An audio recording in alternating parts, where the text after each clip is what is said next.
ইদানিং একটা বিষয় প্রচুর পরিমাণে লক্ষ্য করতেছি, সেটা হচ্ছে যে চোখ বন্ধ করলেই শুক্রবার, চোখ বন্ধ করলেই চোখ খুললেই বৃহস্পতিবার শুক্রবার চলে আসতেছে।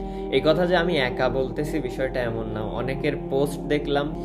বিষয়টা মোটেও কাকতালীয় না, আমি নিজেই অনুধাবন করতেছি কিভাবে কিভাবে যেন দিন কেটে যাচ্ছে।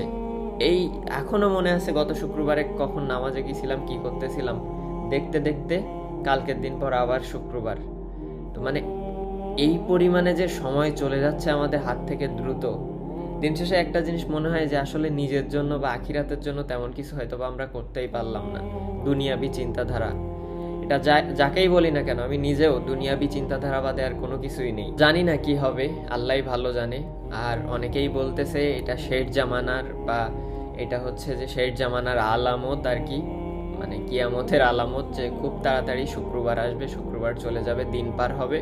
আসলেই হচ্ছে, মানে দিন কিভাবে যেন কেটে যাচ্ছে। সকালে আমি অফিসে যাই, দেন বিকালে আসি, এসে ঘোরাফেরা করে খাওয়া দাওয়া করে ঘুম, দেন হচ্ছে যে আবার একটা দিন শেষ ওইখানেই। দেখতে দেখতে মানে আমি কখনো দেশের বাইরে তো দূরের কথা, দেশের মধ্যেও কোথাও বাড়ি রেখে 4-5 দিন একসাথে অন্য জায়গায় ওইভাবে থাকা হয়েছে বলে আমার মনে পড়ে না।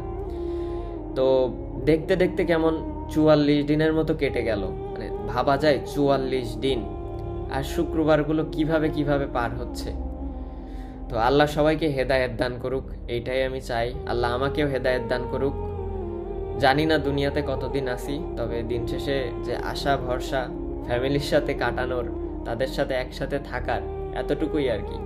সো একটা জিনিস কিন্তু ভালোই হচ্ছে, দিন কেটে যাচ্ছে। আমি জানি না কতদিন বাঁচবো, তবে দিন যেহেতু কেটে যাচ্ছে, হয়তোবা একটা বছর দেখতে দেখতে কেটে যাবে, বাসায় ফিরতে পারবো, আল্লাহ ভরসা আর কি।